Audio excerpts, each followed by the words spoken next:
Doctor గారు, general గా sugar ఉన్నవాళ్ళు షుగర్ లెవెల్స్ ఒకవేళ కంట్రోల్లో పెట్టుకోకపోతే ఎక్కువ అయితే గనక ఫర్దర్ గా ఎట్లాంటి ప్రాబ్లమ్స్ వస్తాయి? ఎట్ ది సేమ్ టైం ఒకసారి షుగర్ వస్తే వాళ్ళ లైఫ్ స్టైల్ గానీ అంటే ఎలా చేంజ్ అవ్వచ్చు, marriage quality of life, marital life లో గానీ ఎలాంటి ఇష్యూస్ ఫేస్ చేసే అవకాశం ఉంటుంది? ఓకే, సో కొన్ని కాంప్లికేషన్స్ మనకు కామన్ గా తెలిసినవే. డయాబెటీస్ కంట్రోల్లో లేకపోతే హార్ట్ అటాక్స్ రావడం కానివ్వండి, కాళ్ళలో అల్సర్స్ వచ్చి కాళ్ళు వేళ్ళు తీసేయడం, పాదాలు తీసేయడం మనం కామన్ గా చూస్తూనే ఉంటాం.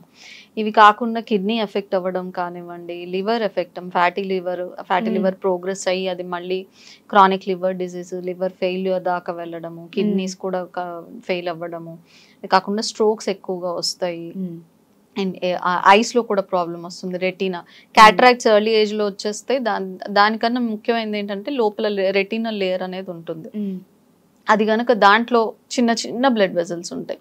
అవి గనక వాటిలో కానీ క్లాట్స్, బ్లీడ్స్ అయితే మాత్రం విజన్ లాస్ అవ్వడము, ఇట్లాంటివి మనం కాంప్లికేషన్స్ ఏంటి అని అంటే మైక్రోవాస్కులర్, మ్యాక్రోవాస్కులర్ అని రెండింటి కింద డివైడ్ చేస్తాం. మ్యాక్రోవాస్కులర్ అంటే పెద్ద బ్లడ్ వెజల్స్, మైక్రోవాస్కులర్ అంటే చిన్న బ్లడ్ వెజల్స్.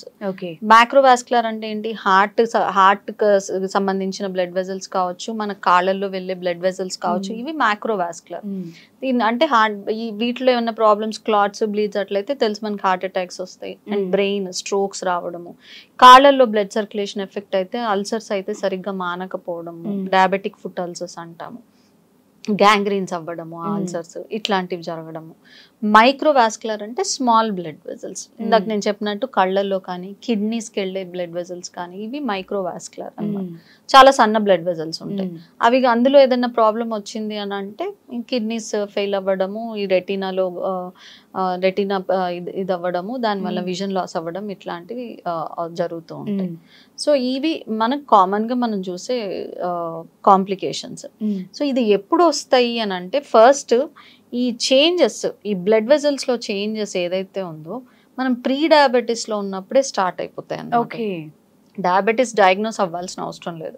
ప్రీ డయాబెటీస్ లో ఉన్నప్పుడే ఈ చేంజెస్ మెల్లిమెల్లిగా స్టార్ట్ అయిపోతాయి. ఎందుకు అని అంటే ఇన్సులిన్ రెసిస్టెన్స్ ఉండడం వల్ల బాడీలో ఇన్ఫ్లమేషన్ అనేది స్టార్ట్ అవుతుంది ఆల్రెడీ. సో దానివల్ల ఈ బ్లడ్ వెజల్స్ లో చేంజెస్ ఆల్రెడీ స్టార్ట్ అయిపోతాయి. కాకపోతే స్లోగా జరుగుతాయి. It happens over a period of time అన్నమాట, ఓవర్ నైట్ అవ్వదు. సో అందుకని ఏం చేస్తాం అంటే ప్రీ డయాబెటీస్ లో ఉన్నప్పుడే స్టార్ట్ అవుతాయి. కాబట్టి డయాబెటీస్ అనేది డయాగ్నోస్ అయిన వెంటనే మనము ఈ టెస్ట్లు అన్ని చేస్తాం అన్నమాట. ఏమన్నా కాంప్లికేషన్స్ ఏమన్నా సెట్ ఇన్ అయినాయా అని. అలాగా ఇయర్లీ వన్స్ ఈ కాంప్లికేషన్స్ కోసం టెస్ట్ చేసుకోమని కంపల్సరీ చెప్తాం.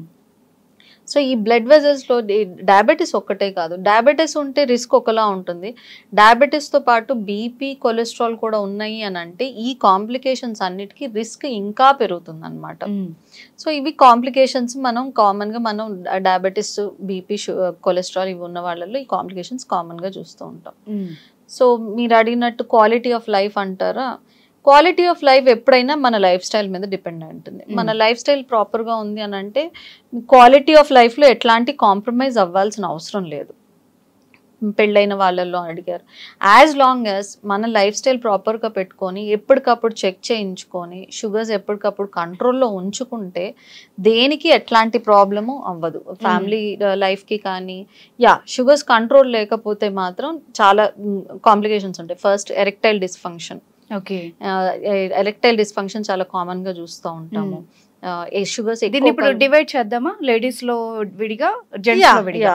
సో మేల్స్ లో చూసుకుంటే గనక ఎరెక్టైల్ డిస్ఫంక్షన్ ఒకటి ప్రాబ్లం చాలా కామన్ గా చూస్తున్నాము షుగర్స్ కంట్రోల్ లేకపోతే. రెండోది మన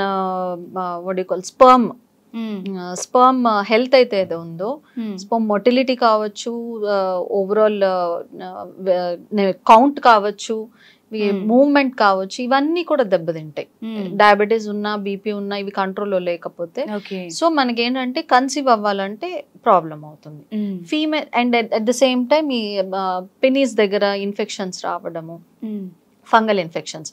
ఎప్పుడైతే బ్లడ్ లో షుగర్ ఎక్కువ అవుతుందో అది థ్రెషోల్డ్ మించింది అనుకోండి, యూరిన్ లోంచి బయటకు వచ్చేస్తుంది. సో ఆ యూరిన్ లోంచి బయటకు వచ్చినప్పుడు ఏమవుతుందంటే there is a chance sugar అక్కడ డిపాజిట్, ప్రైవేట్ పార్ట్స్ లో డిపాజిట్ అవడం. ఈ కాంప్లికేషన్ కామన్ గా మేల్స్ కి ఫీమేల్స్ కి ఇద్దరికి ఉంటుంది. సో ఈ షుగర్ డిపాజిట్ అయింది అనుకోండి, అక్కడ ఫంగల్ ఇన్ఫెక్షన్స్ కి బ్రీడింగ్ ప్లేస్ అవుతుంది అనమాట. సో వీళ్ళల్లో ఎక్కువ మనం ఫంగల్ ఇన్ఫెక్షన్స్ చూస్తాం. ఫర్ ఎగ్జాంపుల్ మన ఫస్ట్ టైం చాలా మంది మేల్స్ డయాబెటీస్ ఉంది అని డయాగ్నోస్ అయిన వాళ్ళలో వాళ్ళు ఈ పెనిస్ దగ్గర కట్స్ లాగా రావడం కానివ్వండి, ఇన్ఫెక్షన్స్ తోని రావడము, ఈ ఇన్ఫెక్షన్స్ రావడం వల్ల ఫిమోసిస్ అంటే ఫోర్ స్కిన్ ఇది వెనక్కి రాకపోవడము, దీనికోసం సర్జరీ కోసం వెళ్తే సర్జరీ ముందు షుగర్ టెస్ట్ చేస్తారు, అప్పుడే బయటపడుతుంది వాళ్ళకి డయాబెటీస్ అని. కాకపోతే వాళ్ళకి ఎప్పటి నుంచో డయాబెటీస్ ఉంది, డయాబెటీస్ వల్లనే ఈ ప్రాబ్లం వచ్చింది. సో పినైల్ ఇన్ఫెక్షన్స్ కానీ అండ్ ఫంగల్ ఇన్ఫెక్షన్స్ కావచ్చు, ఫిమోసిస్ కావచ్చు, ఇవన్నీ దీనివల్ల వస్తాయి అన్నమాట. సో ఆ సర్జరీ టైంలో వాళ్ళకి షుగర్ ఎక్కువ ఉంది అని తెలుస్తుంది. సో ఫీమేల్స్కి వస్తే అలాగే వెజనల్ ఇన్ఫెక్షన్స్, ఫంగల్ ఇన్ఫెక్షన్స్ వస్తాయి, ఇచ్చింగ్ రావడము, ఇట్లాంటివి ఫంగల్ ఇన్ఫెక్షన్స్ వస్తాయి.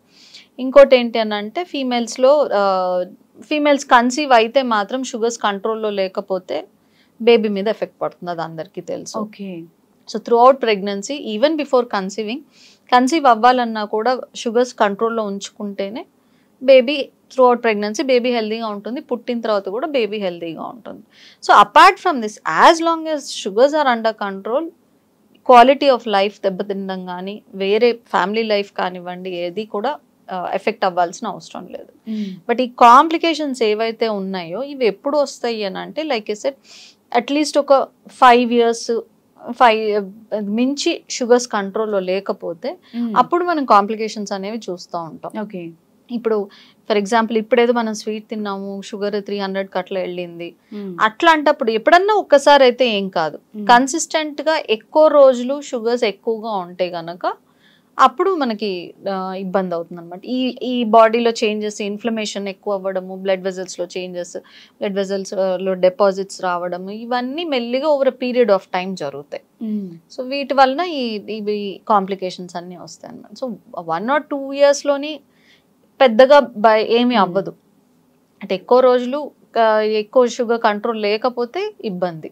ఇప్పుడు మీరు చెప్పిన దాని ప్రకారం ఒకసారి షుగర్ అనేది బాడీలోకి ఎంటర్ అయిన తర్వాత, అంటే స్టార్ట్ అయిన తర్వాత ప్రీ డయాబెటిక్ స్టేజ్ లోనే డ్యామేజ్ అనేది ఎంతో కొంత స్టార్ట్ అవుతుంది. సో మరి మనకి ఏ విధంగా ముందే మనం కనుక్కోవాలి దాన్ని? అది అందుకే ఎప్పటికప్పుడు యాన్యువల్ చెకప్స్ అనేవి చాలా ఇంపార్టెంట్. మనకి ఏదో రిస్క్ ఫ్యాక్టర్ ఉంది, ప్రాబ్లం ఇంకొకటి ఏంటంటే డయాబెటీస్ టైప్ 2 డయాబెటీస్ ఉంటే వెంటనే సిమ్టమ్స్ ఏమి ఉండవు. చాలా మందికి సిమ్టమ్స్ ఉండవు. చాలా మంది they try to deny it. నాకు డయాబెటీస్ ఏంటి, నాకు ఎట్లాంటి ప్రాబ్లం లేదు, నాకు ఎలాంటి సిమ్టమ్ లేదు. యూజువల్ గా కొన్ని కామన్ సిమ్టమ్స్ మనకు తెలుసు, ఎక్కువ ఆకలి వేయడం, ఎక్కువ దాహం వేయడం, నోరు ఎండుకుపోవడం, ఎక్కువ యూరిన్ వెళ్ళడము, వెయిట్ లాస్ అవ్వడము, పుండ్లు సరిగ్గా మానకపోవడం, ఇవి మనకి ఎప్పటి నుంచో ఉన్న తెలిసిన సిమ్టమ్స్. కానీ ఈ సిమ్టమ్స్ అందరిలోనే ఉండవు. ఇంకా చాలా తక్కువ మందిలో ఉంటాయి సిమ్టమ్స్. అది కూడా షుగర్స్ చాలా హై లెవెల్లో ఉంటే ఈ సిమ్టమ్స్ మనం కొంచెం చూస్తాం అన్నమాట. కొంతమందికి చాలా ఎక్కువ షుగర్స్ ఉన్నా కూడా ఎట్లాంటి సిమ్టమ్స్ ఉండవు. యూజువల్ గా వాళ్ళు రావడమే వితౌట్ ఎనీ సిమ్టమ్స్ వస్తారు. ఎట్లా తెలుస్తుంది? చాలా మంది ఇప్పుడు కార్పొరేట్స్ లో యాన్యువల్ చెకప్స్ అవి జరుగుతుంటాయి, అందులో తెలియడం, ఇందాక చెప్పినట్టు ఏదైనా సర్జరీ కోసం వెళ్తే చేయించుకోవడము, ఏదో క్యాంపులకి వెళ్ళినప్పుడు ఏదో చెక్ చేయించుకోవడము, ఇట్లాంటి టైంలోనే మనం ఎక్కువగా డయాగ్నోస్ చేస్తున్నాం diabetes, type 2 diabetes.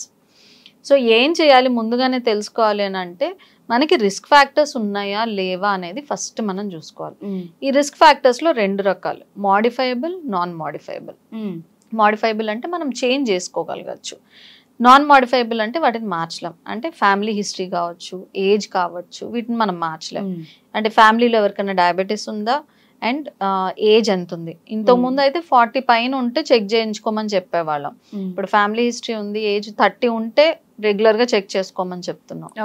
మోడిఫైయబుల్ risk factors అంటే మనం ఇందాక మాట్లాడుకున్నట్టు unhealthy life style, eating habits ప్రాపర్గా లేకపోయినా, ఫిజికల్ యాక్టివిటీ లేకపోయినా, over weight or obesity, central obesity, drinking, smoking, stress, sleep లేకపోవడం, ఇలాంటి రిస్క్ ఫ్యాక్టర్స్ ఏమన్నా ఉంటే గనక యాజ్ ఎర్లీ యాజ్ 25-30 years నుంచి పీరియాడికల్గా చెక్ చేసుకుంటూ ఉండమని చెప్తాం. ప్రీ డయాబెటీస్లో ఉన్నారు అని అంటే దాన్ని వెనక్కి తీసుకురావడం ఈజీ అవుతుంది. Okay. So as early as 30 years నుంచి రెగ్యులర్గా టెస్ట్ చేయించుకుంటూ ఉంటే మనకి తొందరగా ముందుగానే తెలుస్తుంది, ముందుగానే మనం జాగ్రత్తలు తీసుకోవచ్చు. Thank you very much ma'am. Thank you.